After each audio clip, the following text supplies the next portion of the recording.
A shout out to Ge.Holla and Hey, Ge.Holla, G.Holla. Ge.Holla, show me the God here, man. All y'all said entertainer, shout out my guy Ge.Holla. Rocking right now with Ge.Holla, Celebrity Life. Shout out to Ge.Holla, reaching 1 million listeners on his podcast. Welcome back, ladies and gentlemen. We find some of the dopest, some of the coolest, some of the smoothest individuals that have ever lived. This time around, we got 3 times the charm, baby. You know what I'm saying? They're going to teach you how to move and how to groove and how to also historically categorize and save your history, because we've been dancing since we got here on this planet. None of these moves are new, but they all still true. You know what I'm saying? Ladies and gentlemen, please welcome, we got the Kiki, we got the Nikki St. and we got the Fire Starter, all representing that twerk museum and that twerk bingo. You know what I'm saying? If you don't know what that is, you're going to learn today. Ladies and gentlemen, welcome to the show, the awesome trio. How you all doing? What's happening with you? How you doing? All is well. Come on, combination. How are you? I'm doing well. How about you? Amazing. I'm doing good. Happy to be here. I'm thankful that you all are here. If I could start with you, Madam Nikki St. just get a little bit into your story. Where are you from originally? And give us some background context of who you are, things of that nature. Okay, so I'm from Rhode Island. I'm here in Atlanta now.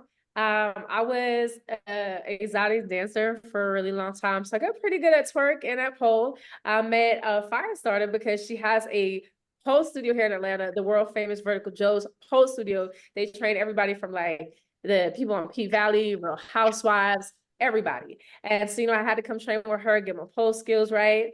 And yeah, that's a little bit of my background. Okay. Kiki, where you from? Hello. My name is Kiki. I am from Atlanta. Southside, what's good? And I am also here based in Atlanta with everybody else. My background is actually in business. But I stumbled into the dance world a little while ago, and I also trained at the world famous Vertical Joe's, who is also celebrating a 15-year anniversary this year. Just wanted to put that out there. They have been around for 15 years, and that's just amazing. Black excellence across the board. Amazing. And I'm Fire Starter. Joe is my name. I'm the owner of the world famous Vertical Joe's. I am the historian for the Twerk Museum. My background, I was born and raised in Atlanta. Okay, Southside. Oh, you know what I'm saying? Born and raised in Atlanta. I am a Liberian girl, so it's definitely different being raised in a house full of West Africans, and you're the only one who's, born in Atlanta, so things move a little bit differently.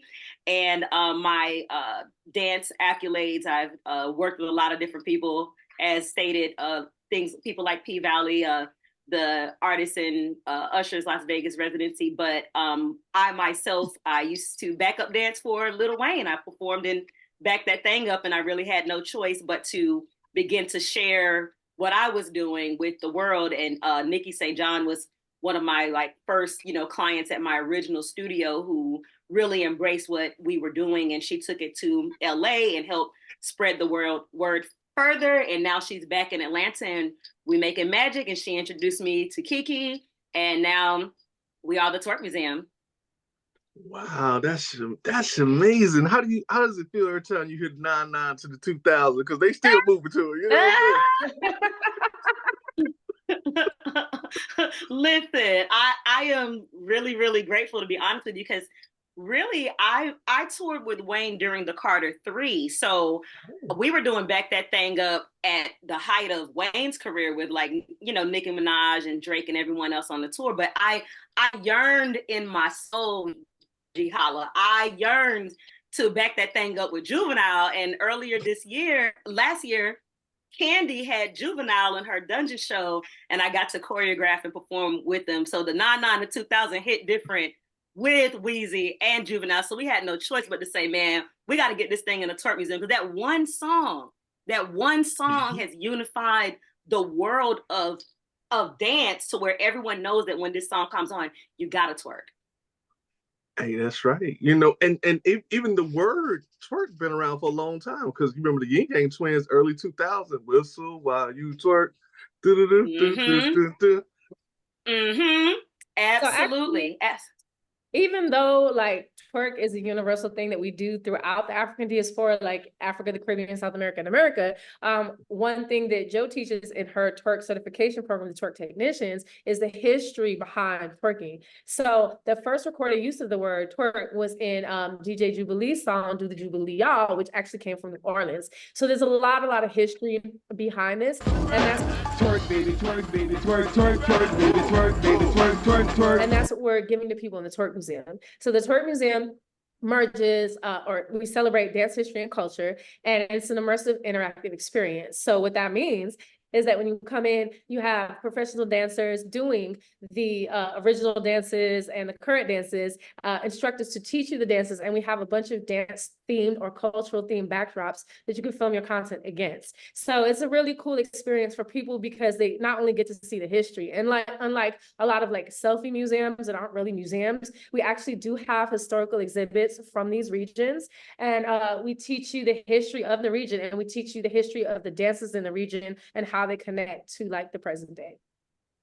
Oh, Nikki St. John, you was a dancer because I would have sat down. I would have brought books to talk with you because your mind You is know what? freaking amazing. Okay, you just taught me a whole 100-year history in 2 minutes. Like, why you wasn't a teacher? You miss your calling. I think you need to be a teacher. What y'all think? She got some skills. She taught that. She is a teacher. She is a teacher. She is. I'm we teaching teach at a the certain masses.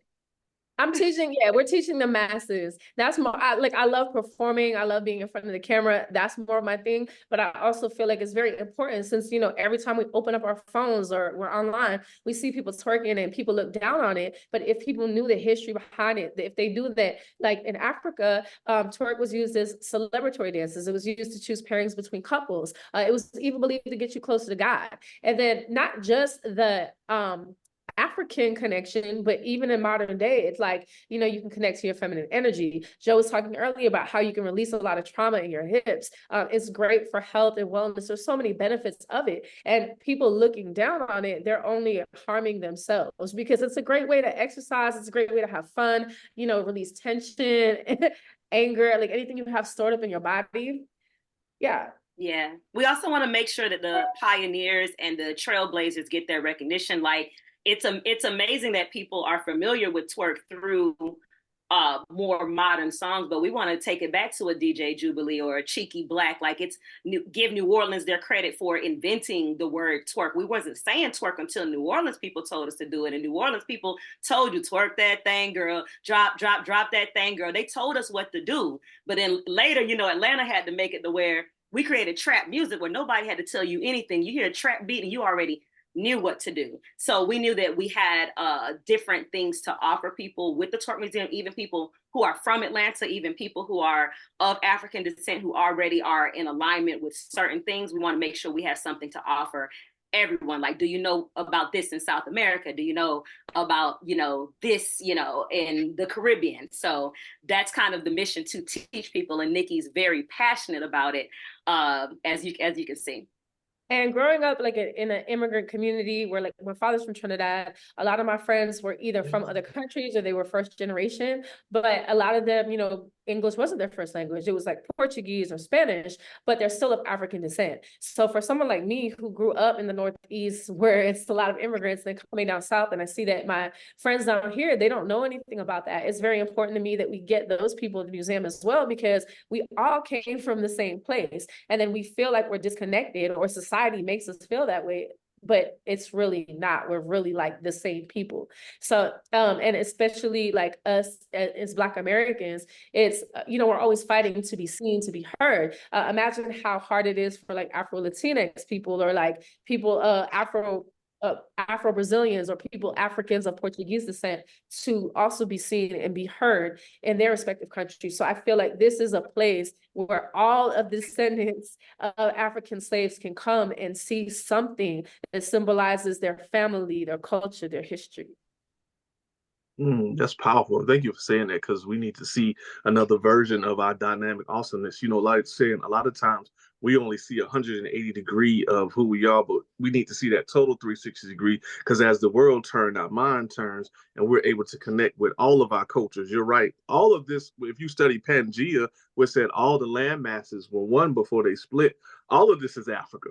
All of this is just one continent that you're right, we need to rediscover. And we find that, like you all were saying, through our rhythm and dance. It is in spirituality, Buddha, Heka, all those different practices, Orishas that we do. Even in Christianity, you find that when people are shaking and convulsing, they say, hey, I got the spirit. And we can see that there's an alignment of that same energy, that spiritual energy that is connected through all the spiritualities. As we move, we think. As we move, we feel better. If you ever notice, if you're in the house by yourself and you're scared, when you start moving, something about it makes you feel comfortable. It puts you in that mode of I'm okay. And that's definitely something that we need to do as Black people, is just start moving more, start dancing more in our cars, being into our own spirit, our own rhythm. No, since it's being the official time that they generated for Black history, what does that mean to each one of you all celebrating Black history now in this 2024 era? That is a great question.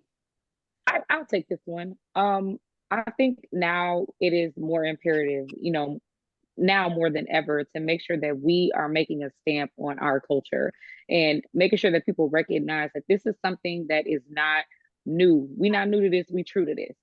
We had to make sure that this is something that we could stamp as Black people, because you know, in the past there have been things that have come from our culture that other cultures have kind of taken and said, oh well, this is ours now. So it was very important that we release this during Black History Month to let people know, like, this is us, this is our culture, this is what we want to convey, and this is what we want you guys to recognize. So, you know, in the age of 2024, where, you know, it's, you know, celebrated now that people are, you know, starting to dance a little more and show a little more skin online and do things like that. Like, it's not as frowned upon as it used to be, you know, back in the day. So I think now, launching it here, it's a better space. We have a better platform now, because you know, people aren't, you know, being as cliche about what twerk is now. Now, I'm not saying that there aren't still naysayers, but you know, in this new day and age, it's a little different now. So sorry. We would love to come back and talk to you though. But I do want to tell you that Twerk Museum is opening in 2024 this summer. You can find us on the twerkmuseum.com. We are the Twerk Museum on all social media. You do not have to wait until the Twerk Museum opens to twerk with us, because we have classes. Well, we actually have a Twerkingo game night here in Atlanta that runs every Friday at 8 p.m. We also have it online if you're not in Atlanta and you can't make it. It's every Saturday at 7 p.m. Eastern time. And then we also have our Twerkingo digital game, which is available right now online. It gives you step-by-step tutorials. So if you're a person like me who needs a little bit of extra help understanding each move, you get that. And then our board game is launching in a couple of weeks. So just make sure you follow us on social media. We will be announcing the grand opening soon, as well as our ticket sales. Yeah, so you can find us on social media at the Twerk Museum. Her social media is Nikki St. Mine is Big Kiki Speaks, and Firestarter is at VJ's Firestarter. MycelebrityLife for having the Twerk Museum on your show. Let's do it. This is Kiki from the Twerk Museum checking in with My Celebrity Life with Ge.Holla.